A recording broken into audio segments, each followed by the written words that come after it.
But this morning we have a very important conversation. We have a conversation about romance scam. And I know already a lot of the young men, the boys are asking questions. So if I send you money to come and you don't come, is it romance scam? Well, I mean, the boys should know that that is not what we are discussing. We're talking about organized crime. Okay, we're talking about, for instance, a man getting to, one actually, I'm just being told, get into a showroom, he buys a car for you, signs the check and tells you, how about you give me 10,000, 15,000 to do the insurance for you. And once you give him that money, his check is going to bounce. You don't see him again. That's the end of the relationship between the two of you. Some would look for lonely people, pretend to love them. Over a period, they ask for assistance and everything, and you never get to see the person. In fact, the worst part is when people within the same scheme reach out to you and say, how about I assist you to find the person who duped you. He also ends up duping you. So, yes, you've lost money, and believing that you're going to get your money back, you lose money again. We want to get into the localized romance scams. Not the send me money, let me come kind of scam. The localized ones. And how laws deal with this. It's very, very important. We're joined by Ransford Nana Addo Jnr., who is a professional certified investigator and a certified fraud examiner, and Gertrude Amorkor, who is a private legal practitioner and lecturer at UPSA Law School. Gertrude is in studios with us, and Ransford is joining us via Zoom. Good morning, Gertrude. Good morning. Hope you're fine this morning. I'm very well, thank you. Great. Ransford, good morning. Hi, Ransford.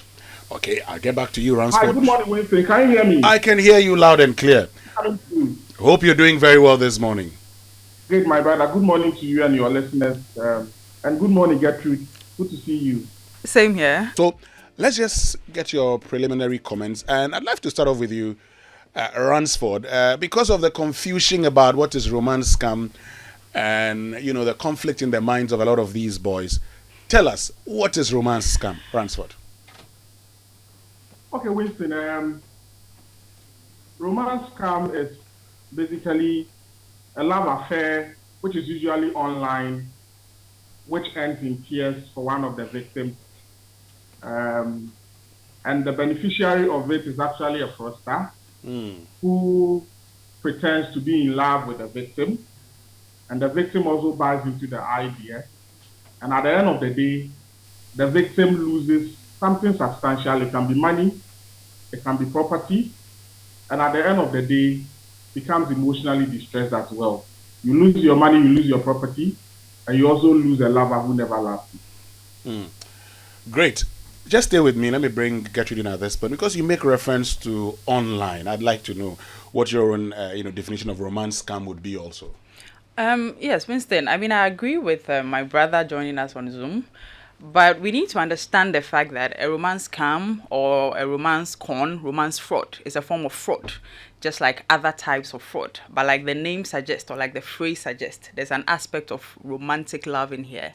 So yes, this is a form of fraud whereby the criminal, by means of usually a fake identity, and that is where the use of the cyberspace comes in, gains the love and affection of the victim. And once that affection and trust and love has been gained of the victim, he then capitalizes on that to gain something of value that belongs to that victim. So like he said, it could be money, it could even be personal details belonging to the victim that he then uses for other illicit purposes. So I think the main thing for us to understand is that it is a form of fraud, just like other forms of fraud, just that this time around it involves, some perceived or purported romantic love, which really isn't the case. And usually the use of the cyberspace for this is what makes it a romance scam. Great. Ransford, you talk about normally happening online using the internet. Does that mean that there are no romance scams when it comes to, no meeting somebody, or everything must happen online? Apart from that, we have different forms, but usually it starts online. Okay. It starts online. So you have dating websites. People come and then request for friendship on Facebook. You have a situation where somebody sends you a WhatsApp and say, hi, I saw your profile and I think you're a nice person. So you also receive a call from somebody says the wrong number. But hey, I like your voice. And that's how it begins. Okay. So about 70% of the time, they will never meet face to face. Where they get golden, they can transfer the conversation and the love affair from the cyberspace to a physical location where they will meet you once or twice, especially when they want to convince you that they are somebody they are not. So on the cyberspace, typically they may use somebody's photo, somebody's ID, somebody's image, and send you pictures for you to fall for it. But there are a few times that some of these persons have met physically and have gone to places to show off property, which is not theirs, to get the commitment of the victim, who later ends up in tears. Okay. Now, before we continue with our guest, Ransford Nana Addo Jnr., who is a professional certified investigator and a certified fraud examiner, and Gertrude Amorkor, who is a private legal practitioner and lecturer at the UPSA Law School, listen to another form, localized form of romance scam. Good morning, Winston. I'd like to just quickly give you an occurrence, which is also what you can describe as the romance scam. This gentleman goes around trying to date ladies and get your attention, and then he would go to an automobile showroom and then pay for a car. He will issue a check, and then in your presence, he will tell them to use your name and everything. And then after that, he will ask you to give him money because he uses all his money. He wants money for insurance. You send the money to him. On the day of picking up the car, you will go and they'll tell you the check didn't go through. And that is it. He'll probably take about 3,000 Ghana cedis or something or more from you. And he's been doing that to a lot of the ladies. We see checks come and they don't go through, and the ladies have already become victims wherever he takes them, whatever happens. And this is what this guy does. Attempts have been made to trace him, but the ladies have not been very cooperative because they feel so ashamed, they feel used, and they don't really want to be in the public eye. So then they kind of say, it's all right, let it go, kind of thing. So this is something that is happening, and I'm advising the ladies to be very sharp and look out for such what do you call it, formula and game or whatever you would want to call it. Thank you. That's happening locally. Promises you a car, issues the check, and tells you, how about you give me money to do the insurance for you? Sounds like so true, and so you just want to give him the money, and that'll be the last time you find him or the last time you see him, because by the time the check is expected to clear, he has no money in his account. Let me bring Ransford in at this point in time. Ransford, is this something you've heard before? I mean, I want us to focus on the local romance scam and the forms they take. We know that in a lot of the instances with, these, those who are outside the country, it starts on the internet and everything. But locally, what forms do they also take? And your thoughts on, the sound that we just played. Okay, Winston, so I don't think that there is much difference between the foreign and the local one. The only difference here is that this is a local game, between people within communities of Accra or Kumasi or Takoradi. And what happens is that these people start on social media. They are able to connect with you for you to get a common story. They look for a common story. Maybe they have been checking your profile. You put pictures of yourself and your single child, you're a single mother. So they also come with a story that will let you buy into this. So at the end of the day, they begin to win your confidence.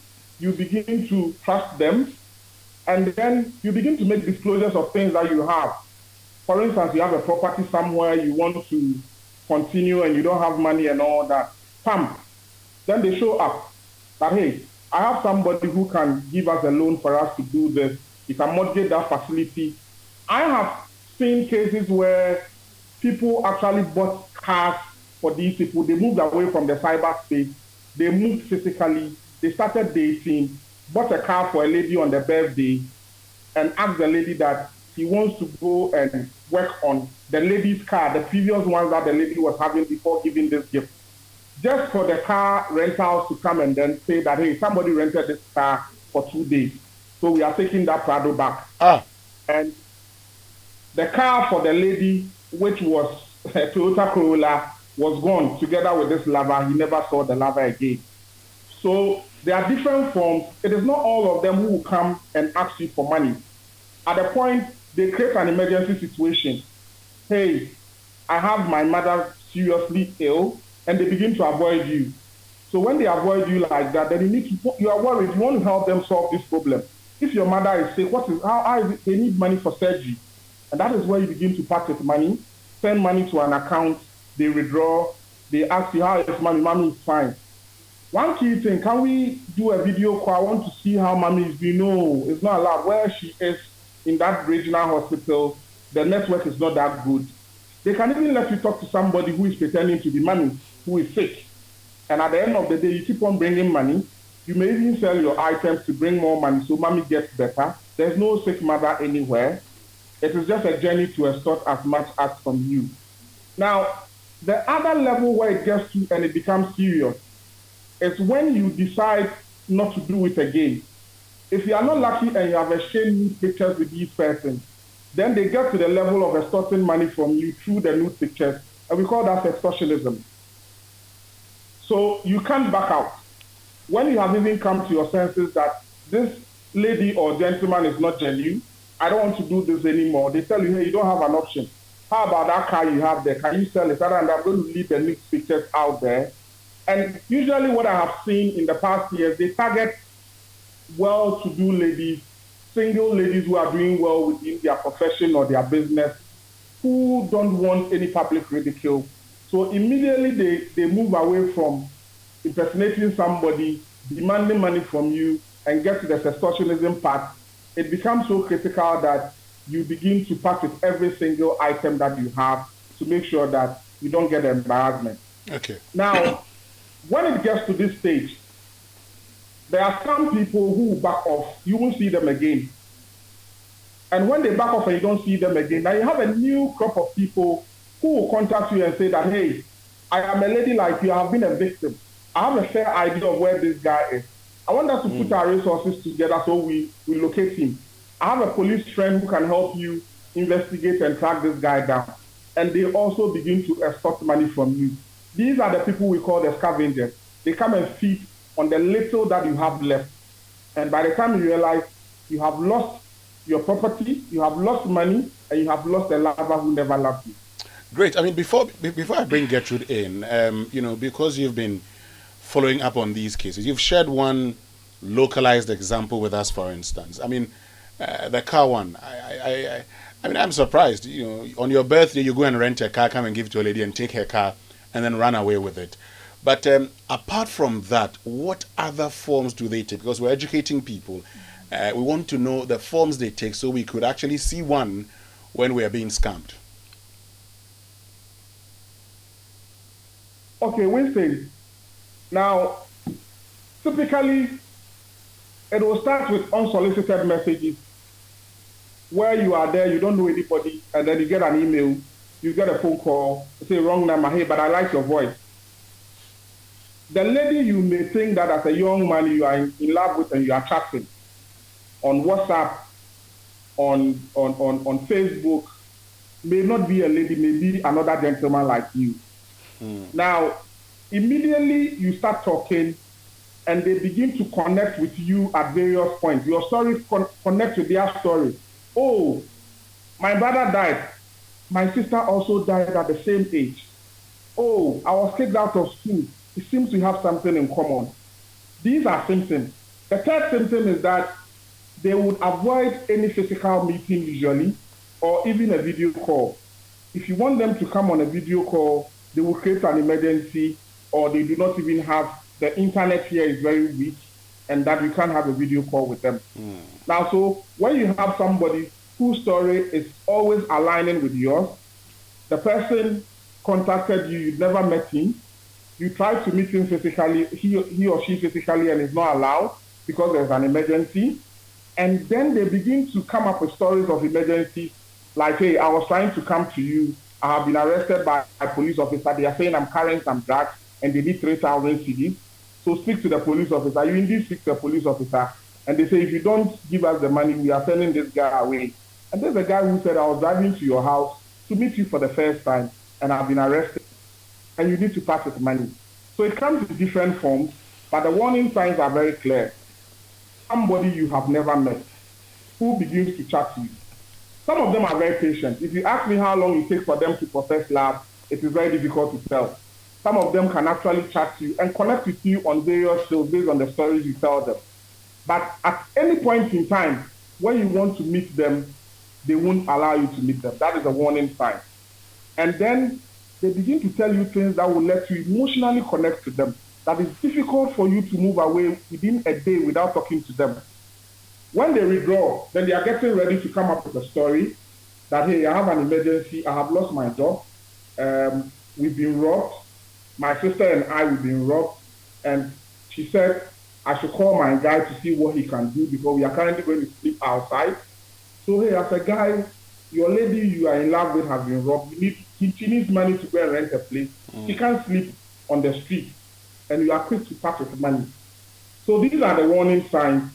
But when the demand for money or some help comes in, then begin to see that, hey, I need to get ready because this is a long journey. And when they have sought one, they will always come up for more, just like Oliver Twist. Gertrude, before we get to how our laws can deal with this, but I mean, this is somebody you've never met, and you're so much in love with a person that you part with money. How's that possible? I mean, that tells you the modus operandi of these criminals. Number one, they tend to feed on the vulnerability of the victim in question. That is why, for example, they take a lot of time in selecting their victims. It is not a random thing that they do. They look out for ways that they can connect to you. They spy you, they monitor you from a distance. Look out for the things that you yourself have put out, sometimes unintentionally, through your social media platforms and so on and so forth. And Winston, trust me, sometimes we think it's impossible. But insofar as people continue to fall prey to these things, that should tell you that it is something that happens. And don't think that you are immune to falling prey to these activities. It can happen to anyone, regardless of your level of education or what have you. So it's important that we safeguard our space. Don't allow just anybody into your space. Be careful of the way that you use the internet and the cyberspace. Don't just give in to anybody who sends you an email or a message to say, hey, I like you, I saw your profile from afar. Make sure that you are vigilant. Conduct your own investigations before you actually open yourself up to someone whom you have not met before. So I believe that, one, we need to be careful with our use of social media and the cyberspace in general. We also need to be careful of how we present ourselves. I mean, there are people who nowadays, almost everything that they do is out there in social media. The food they are eating, the places that they visit, and so on and so forth. These are some of the downsides of the use of the cyberspace. It's not a bad thing, but depending on the way that you use it, you sort of open yourself up to these machinations by these criminals. So it's something that we all need to look out. We all need to look out for. It's possible. Anyone can fall victim to it. Anyone. Yourself, myself, anyone can. Don't think you are too smart for it. Well, well, a lot of people have said that because of these scammers, you don't even know the genuine person to help because you don't know who might be scamming you. And so it's always a challenge. Yes, there are times you probably may think that that person is genuine and really needs help, and that's the end of it. You don't really get anything. I mean, the point is conduct your due diligence before you deal with any of these persons. Don't take people for who they are, especially if they are connecting across the internet, because that's the difficulty with the internet. Anybody at all can pick up any false identity, any fake identity, and present themselves to be what they are not. But it's just as Ransford said, there are some of them who sometimes will show their identity and then pick it up from there. So look at the man who bought a Prado for a girl on her birthday, supposedly. Right. Apparently, he had rented the vehicle, given it to the girl, took the girl's own vehicle, left, and that was it. 2 days later, the rental company comes and says, Madam, I beg, can we have the car? This man came to rent the car. How on earth would you have known that he had, gone to rent a car? Sometimes you actually have they could, print your initials, customize them, and give them to you. Hand over documents that look like the vehicle is in your name. But they're fake. Now, if we are to find this, young lady who has found herself in this unfortunate situation and ask her, for instance, how did she get to meet this young man? How well does she know this man? Does she know any friends of his, any family of his, where he lives, the kind of work that he does, and so on and so forth? The story will begin to unveil. In cases like these, it is most likely that the relationship between the two of them started via the internet. I wouldn't be surprised. I mean, we don't have those minute details, but I wouldn't be surprised at all. On the basis of that, and mind you, there are cases where the victim would also try to exercise as much due diligence as possible by asking questions, by asking probing questions. And that is when they are also forced to move the scam to the next level. By, for example, presenting themselves. Okay, well, if you're not sure about who I am, I can pass by, take you to lunch, or go shopping for you. And then you're happy when this person shows up. Oh, so this is the name, the face behind the name. But it doesn't end there. Do you know what work he does? Are you sure of his family, his friends, and so on and so forth? So the point is that you need to move your due diligence up. In as much as they can also find innovative ways of presenting themselves to be real or to be, actual persons, you also need to be sure that, look, this is not just some scam that is being perpetrated on me. So we need to be very vigilant, move up the skills of vigilance as we go. How do our laws deal with this? Yes, that's the interesting question. Now, in my earlier remarks, you recall I had said that romance scam, romance fraud, whatever other name that is referred to, is a form of fraud. It is a form of defrauding persons. So when you hear the term romance scam, it's actually an umbrella term that constitutes these activities. But generally, when it comes to charging people for offenses relating to romance scams, there are particular traditional offenses that these perpetrators or these criminals can be charged with. Depending on the scale, for example, money laundering can come in. Why and how does money laundering come in? Mind you, when these people, especially on an international level, when they gain these illegal monies, they have to find a way of disguising the source of the money, concealing it, making the money look as if it is, making the source of the money look legitimate. So there are aspects of money laundering because they have to find a way of legitimately or rather illegitimately introducing these monies that we make into the system. So money laundering is one of the offenses that they are usually charged with. 2, in our space, you could also be charged for defrauding by false pretenses.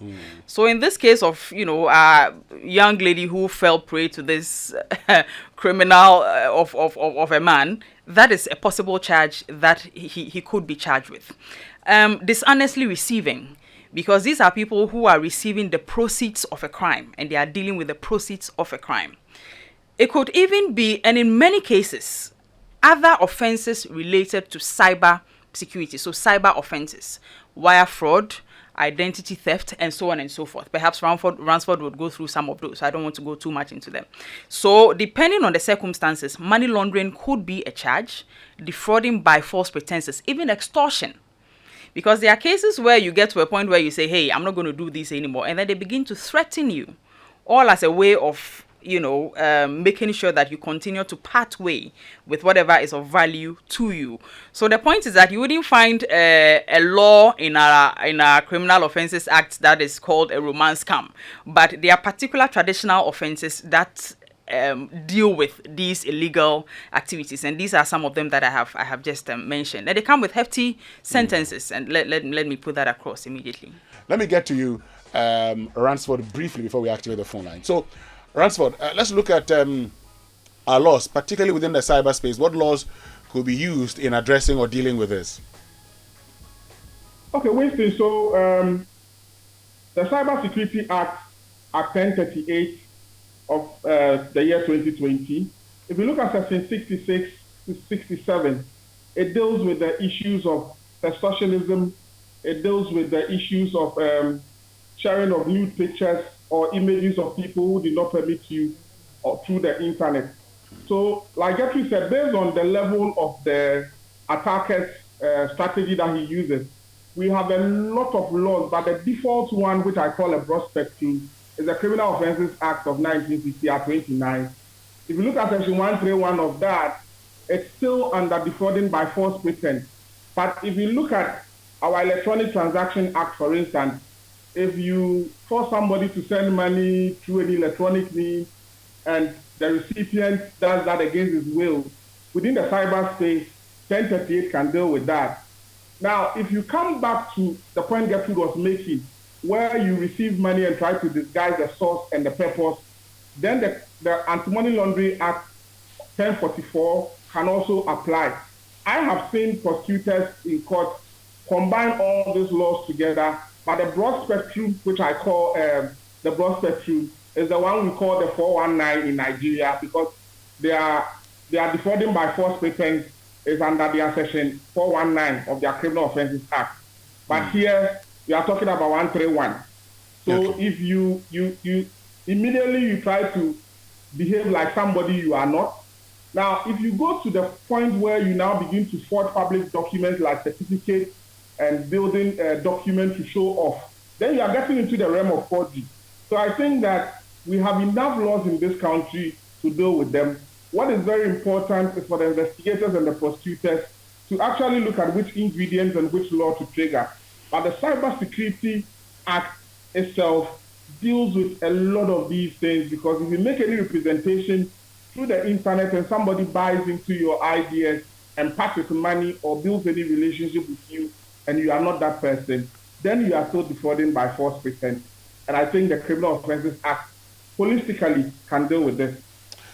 Great. Stay with us, Ransford. I'll get back to you. Let me activate the phone lines at this point, folks. So the phone lines have been activated now on 0302 216 541 0302 216 541 and then 0551111 You can join us. I'd love to hear from you. If you've had an experience before, you can share that experience with us right here on the Super Morning Show.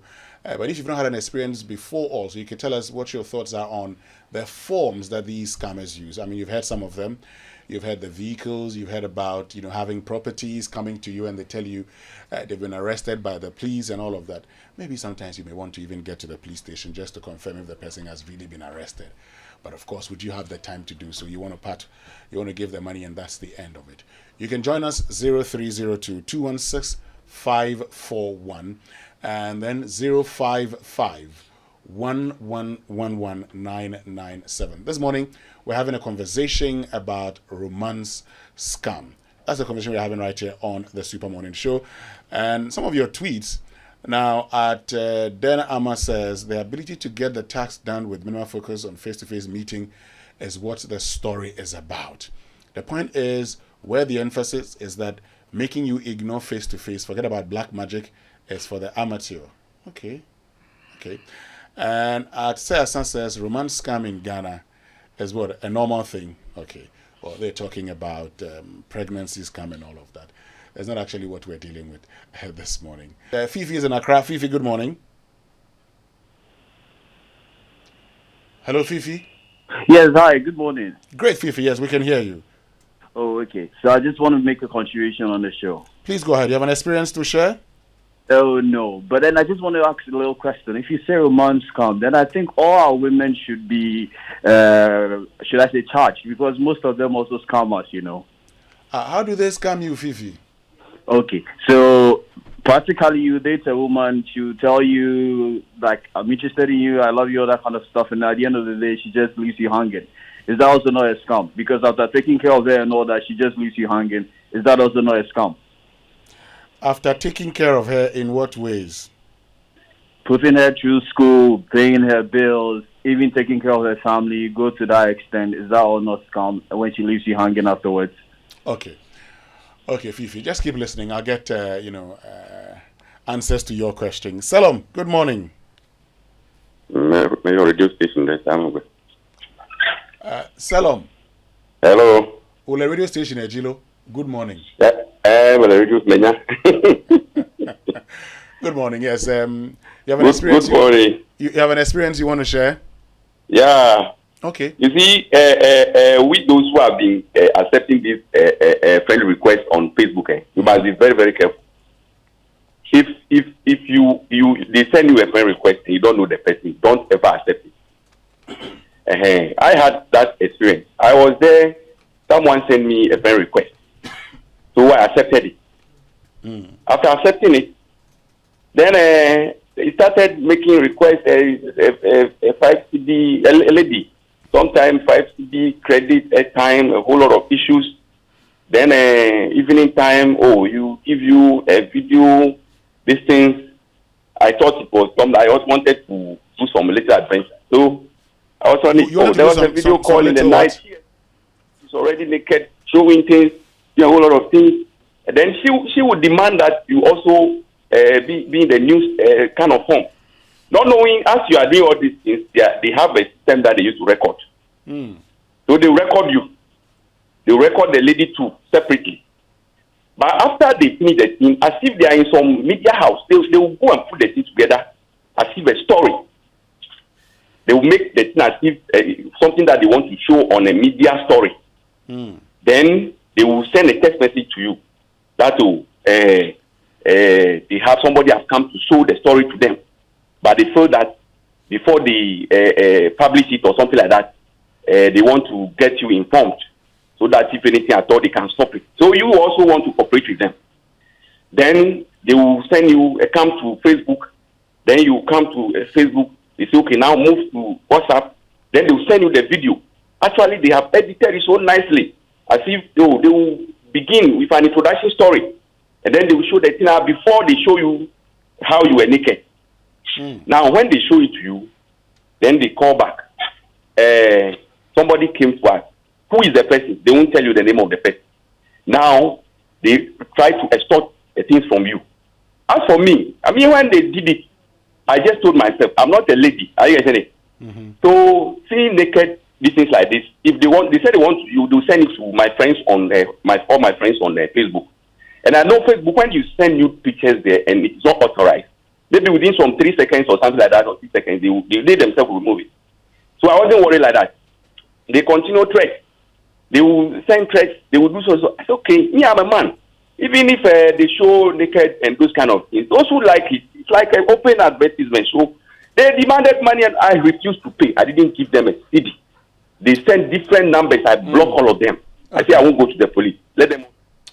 Well, that's Salom's story, confirming all the things we've been saying. Let's get to Akwitia, where Comfort is. Comfort, good morning. Hi, good morning. Great. Do you have an experience you want to share with us? Yes. So this happened to me on a professional platform, LinkedIn. So I received a connection request from one man who had a Nigerian name, sort of, and said he worked in the UK. And usually when I receive such connections, I would want to go through the person's profile and find out who the person is and why the person is sending their connection. And so later, he sent me a message, we started talking, and he wanted to have my WhatsApp number, wanted me to send him pictures, wanted me to come and meet him in the hotel when he comes to Accra because he was coming from the UK. And I was like, I told him I usually would connect with people who have something to do with my line of business. And so I don't see how my picture and me meeting you in a hotel has got anything to do with my profession or whatever I do. And since then, the person stopped chatting me. I realized that usually when we talk about these scams, we think it's just on the Facebooks and Instagram because those places are usually for fun activities. But even on the professional platform, I went to his profile and I realized he has a lot of connections from females that were doing like really amazing stuff in their professions. They are top ranking people in their professions, and most of them were females. I only counted about 3 males in his connections. So I realized it's something that he does. He's just on LinkedIn scouting for females he thinks are doing well in their profession and probably are single or something, and then he wants to pounce on such people to scam them. So I think that it's something that is across board, and we really need to be careful, especially we ladies, when it comes to some of these people. Thank you. Thank you very much, Comfort. Let's go to Kumasi. Ben, good morning. Okay. Ben, good morning. Good morning, Winston. How are you? I'm fine, Ben. How about you? I'm doing well. Great. You have an experience? Winston, I want to give you some WhatsApp messages that I got within the past 4 months or 5 months. I got WhatsApp posts. They normally come, hi, hello, and I don't have their contacts. So I normally send a message, please, may I know your identity? Then they'll come back with their name, Mercy. What have you? They are all ladies. And I check from Truecaller. Yes. Then the names will be there, right, with their surnames attached. Then when you ask them, what's the problem? Oh, I was updating my WhatsApp and your number popped up. I wanted to know the fellow. And when I asked, and their ages range between 27 and 31. So I now tell them, oh, I am about 59, 60. So most of them will tell you, oh, age is a number. Hey. The job that they do is either the fellow is a seamstress, a beautician, a hairdresser, or and do they demand money from you? Yes, let me give you the story. And then what they will tell you is that, oh, since morning I've not chopped, and the rest. Then they want money. All right, so that's Ben in Kumasi. So let's get your response to some of the questions. And Gertrude, let me start off with you.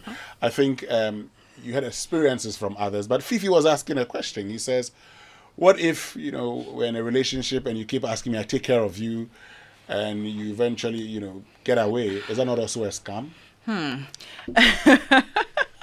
This is a bit of an interesting question, and I can relate to that question. I'm happy you preceded the question by saying, what if I'm in a relationship with you? And I think it's also important we acknowledge that it can be both ways. There are men who also scam women. Most of the times, the stories that we hear have to do with women who, or men who believe that they have been in a relationship with some woman, provided her with all sort of, things to suit her, style of living and so on and so forth, and then they leave. But it can happen the other way around as well. There are women who have taken care of men, only for them to, up and leave at some point. But in the proper context of romance scams, as we are discussing, I would hesitate to refer to such a scenario as a romance scam. Why am I saying this? If you have a mutual understanding with someone that you are in a relationship, a romantic relationship with this person, and on the basis of that mutual understanding, you decide to provide all forms of, various forms of assistance to that person, money, cars, so on and so forth. These are things that you are voluntarily doing. These are things that you believe are for the benefit of that relationship. I really do not think that the person changing his or her mind at some point in time. What if you also met the person online? So that is where the dynamics become different. And as part of the online meeting, the person says, I'm a student, I need school fees, you provide. That is where the dynamics become different. If you have a feeling that, you are in love with this person you've never met, and you do all of these, does that amount to romance scam? That is where the dynamics change, because you see, there are typical elements that we need to look out for in a romance scam. First of all, the person usually taking up a false identity, a fake identity, obtaining your trust and your love on the basis of some relationship you think you have entered into. Once they have that confidence, that trust, or you have given them that confidence and trust, they then manage to convince you or deceive you to part with something of value to you. So these are the elements that I'll look at for in a typical romance scam. Anything falling short of that, I wouldn't want to refer to that. But there's a big caveat. Fifi, if in your case, or in the case of any other lady or gentleman listening to us, you believe you have gotten to that stage in a relationship where there's been some promise to get married. So you have done all these things in fulfillment of a promise to get married to this other person, and the person decides to up and leave. You can always bring an action in breach of promise to marry against that person. Maybe that's a conversation for another day, but that's something that you can equally be thinking about. But the young man in my studio is very excited. They are nodding happily. Let me just get Ransford's take on this, because our time is up. Ransford, briefly, what will be your response to Fifi's point? So if a young man also, is taking care of a lady, believing that they're in a relationship, and if eventually happens that that lady is probably not met before, they didn't love him after all, does that qualify? I think Gertrude has stated it very clearly. In the romance scam, usually there is an identity misrepresentation, and that is very key.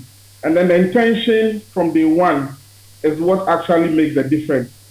But we need to be careful where we draw the line. The same way we get into contract with our employers, we get to work, we decide that one day won't work again. It doesn't mean that we have scammed them. So we need to get the ingredients clearly. The misrepresentation, the intention is very key. And I think that that is a separate conversation. But having said this, I think that if you listen to the man who said he met a lady and they started exchanging videos and all that, loneliness is very, very key. The people who fall victim, usually they will tell you that they are very lonely. And loneliness is an issue that I don't think we have discussed well enough. In the developed world, in the UK and I think Australia, they even have Minister of Loneliness. Okay, Minister for Loneliness. So this is very key. And in the outside world, aged people who are on retirement, they have made money, but they feel so lonely and they become victims, especially for the cross-border ones. Now, the other thing is that I don't think we have mentioned the ultimate. There are people who have lost their lives through this romance scam. People have lured them out of their homes to go out and meet them, and they've been killed. So it is not only parting with items and money, but people have actually gone to meet lovers and never came back for the first time. So the ultimate is people have also lost their lives. We need to be careful. Online is fun. Online is a whole blast on its own where people are meeting new people. But you need to also know that there are people online who are not who they are. And that is very key, and their intentions are very, very clear. Now, money that are lost through cross-border transactions of this nature is very difficult to recover. So anytime that you are going to part with money in a relationship that you have never met a person, be very sure and cross-check again what you are doing, because you may not get that money back and you may not see that person again. Right. Thank you very, very much for joining us. Gertrude Amorkor, who is a private legal practitioner and also a lecturer at the UPSA Law School. And also a big thank you to you, Ransford Nana Addo, for making time to join us this morning. Ransford Nana Addo is a professional certified investigator and a certified fraud examiner. Folks, that'll be all from us this morning here on the Super Morning Show. On behalf of the team, thank you very much for joining us. It's Friday. We'll see you on Monday, but keep listening to Joy on 99.7 FM. My name is Winston.